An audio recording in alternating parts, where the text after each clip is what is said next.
Um, Last time, just to have a recap. So last time we decided we would do a short story about a couple that is in a fall off.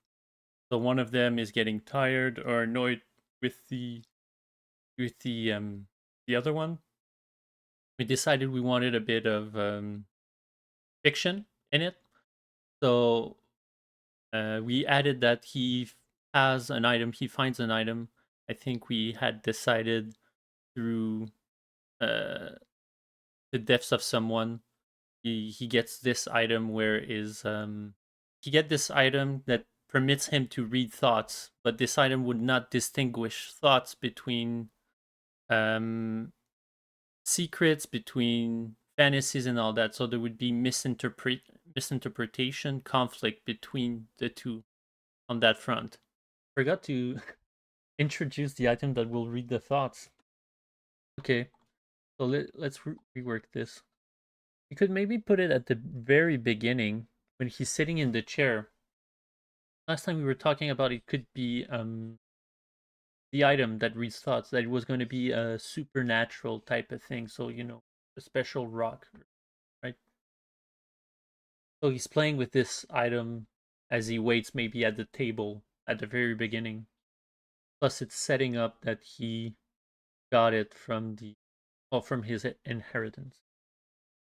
So instead of that, even though it's a good sentence, maybe take off the Mary and say, I'm sitting in these grating chairs that I can't wait to leave behind.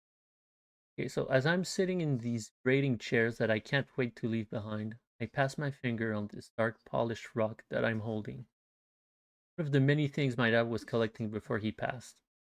He didn't he didn't only leave me drunk, but also a ton of money. No, again, that's explaining too much. Because we will say it later on that how he got it. So then we can put back the Mary and then look up and Mary setting up the table. There we go. Okay. Because when Mary will react to him stating that they bought their dream house for the future of their kids and all that, he will hear her real thought, that something that he never knew, which is that she can't have children. He can't give her a family. Because he doesn't know her thoughts yet. So maybe to hold the rock, right? So I'm thinking can change back. But the important thing later, the important thing is I then put the rock into my pocket and look up, right? We put uh we will put a lot of details now and once we go back to rework this on how much hopeful he is, how happy he is, and all that, only so that we can later during the reveal destroy all of this with the revelation, Mary's revelation, her thoughts. The rock in my pocket, hoping for good luck. But there's no need for that, actually. Even though it's a nice image in my head, there's not a need for that. Maybe we can actually the rock. We can maybe move it closer to down, because when maybe he takes it out more closer to when he talks about the family instead of now, because now he will sort of grill him with what money and all that, and then take out maybe the rock after he starts feeling getting grilled. So maybe you can put the stone here. I can not only feel merry, but also the air getting cold. I like using during conversations moment of silence, because there are moments of silence sometimes. It's not always, back and forth.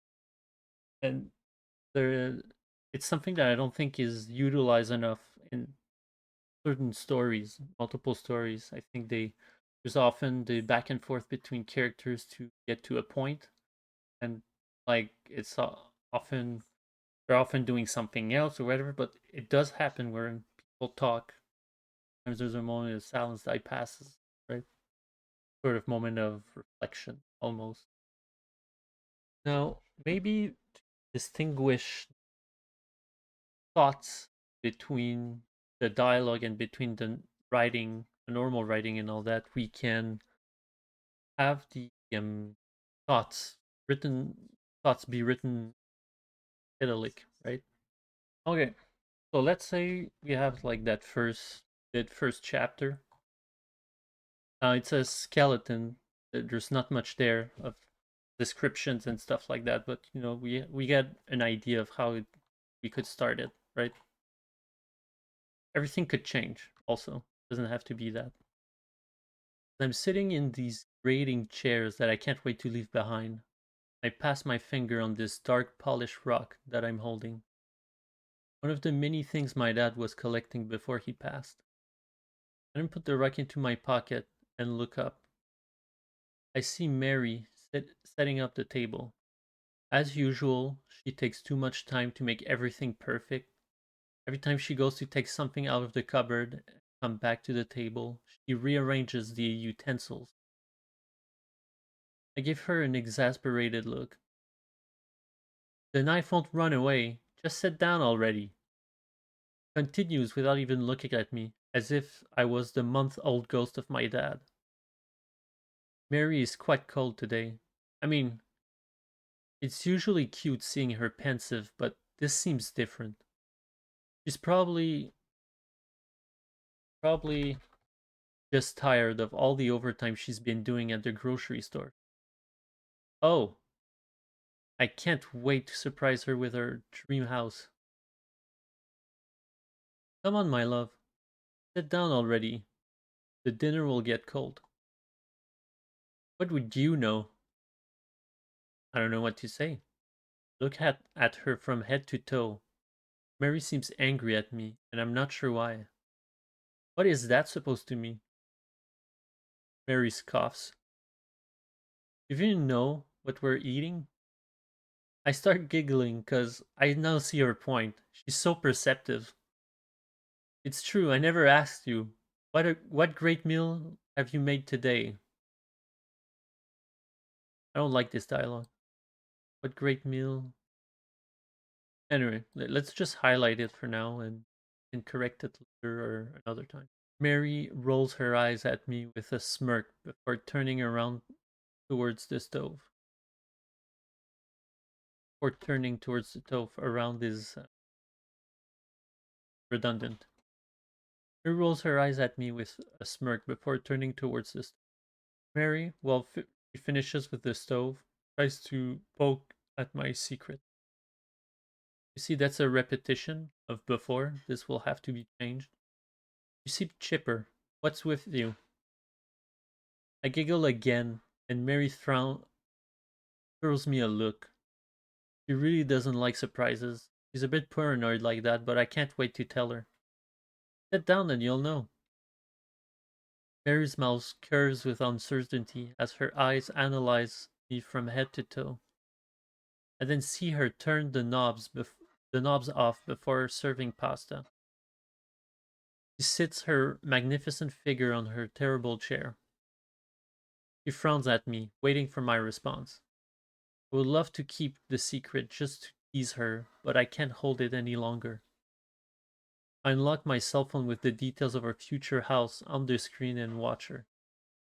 She's going to freak out, I just know it, and it will be great. Mary looks at the phone. I can see her face with darkening with defeat, as if she thinks it's a cruel dream. I told you to stop dreaming, she says while giving my phone back. Hmm. Then I guess we are in a dream. I see Mary's face drop, looking exasperated at my comment. Sometimes you think you're funny. I'd giggle at her dry humor. Even though it's very cute, her cold demeanor is stressing me. You can wake up, honey. That's our house. I bought it. Mary's fork drops and clings against the plate. With what money? I look down at my plate before answering. I mean, you know, my dad's inheritance. I can only feel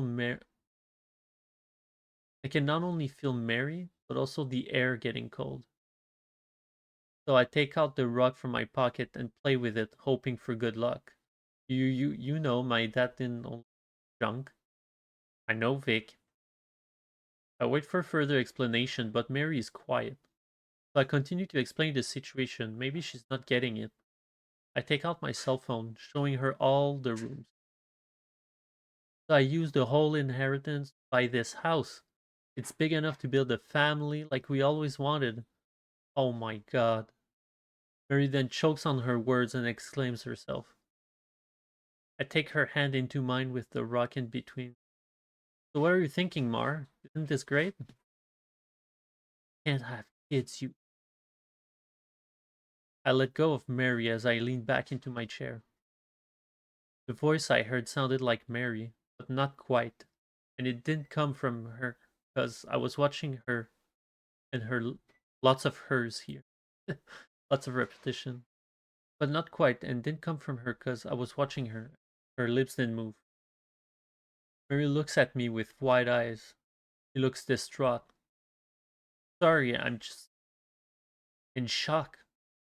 Yes, it's wonderful. We both stand and hug each other as Mary cries. Me? Is she lying to me? You know I love you, Mar, right? I love you so much. Mary jumps, as if I took her by surprise. She then nods and holds me tight. Even though she rarely says it, I know she does as well. I'm in bed with Mary snoring beside me. I usually sleeps usually sleeps through it, but not tonight. I can't sleep, not because of her, but because I keep thinking back to that dinner. She looks scared, as if I heard her deepest thoughts and secrets. As if I heard her, I think would be better. Then look at the rock on my nightstand. I've never been superstitious, but my dad was mighty into those things. Did I hear the truth? Can this rock actually have powers? I take the rock and press it against Mary's chest. Suddenly, I'm flooded with images and thoughts. My god, I don't know this person. See, this is, I think, a great way to finish a chapter, though, because you'll want to know what he saw, right? You'll want to immediately go and read the rest. Anyway, I personally think so.